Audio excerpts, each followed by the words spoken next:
નમસ્કાર દર્શક મિત્રો, એસડી ન્યૂઝ ગુજરાતી ચેનલ પર આપનું સ્વાગત છે અને હું આપની સાથે વૈશાલી પુવારુ કરીશું નજર આજના સમાચારો પર। મેઘરજ ખાતે આદિવાસી સમાજ રીડિંગ લાઇબ્રેરી અને એજ્યુકેશન સેન્ટરમાં ડોક્ટર પ્રિયાબેનના સ્મરણાર્થે પ્રેરણાદાયી સેમિનાર યોજાયો હતો।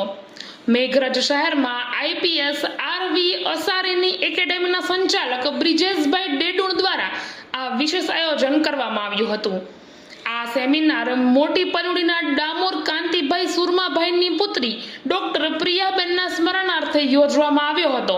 કાર્યક્રમમાં આદિવાસી સમાજના વિદ્યાર્થીઓ, યુવા વર્ગ તથા શિક્ષણ પ્રેમીઓ બોડી સંખ્યામાં ઉપસ્થિત રહ્યા હતા।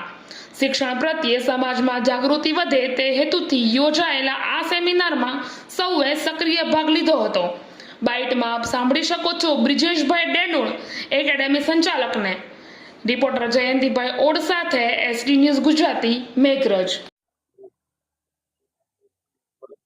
ડૉક્ટર પ્રિયાબેનના સ્મરણાર્થે આદિવાસી સમાજ રીડિંગ લાઇબ્રેરી મેઘરજ ખાતે આજે એક દિવસીય કારકિર્દી માર્ગદર્શન સેમિનાર ગોઠવવામાં આવ્યો હતો, જેમાં વિદ્યાર્થીઓ અને સ્પર્ધાત્મક પરીક્ષાની તૈયારી માટે એક વિશેષ માર્ગદર્શન અને એમની તૈયારીમાં મદદરૂપ થાય તે પ્રકારની ચર્ચાઓ કરવામાં આવી। આ આયોજનના ભાગરૂપે કાંતિભાઈ ડામોર સાહેબે બહુ સારું એવું આયોજન કર્યું હતું। સાથે સાથે એડવોકેટ બેન અને જયેશભાઈ અસારી તથા જયદીપભાઈ ખોખરિયા અને સમગ્ર અહીંયા ઉપસ્થિત દરેક વિદ્યાર્થી મિત્રો અને બીજા જે સભ્ય કાર્યકરો છે, એમનો અમે આભાર વ્યક્ત કરીએ છીએ। જય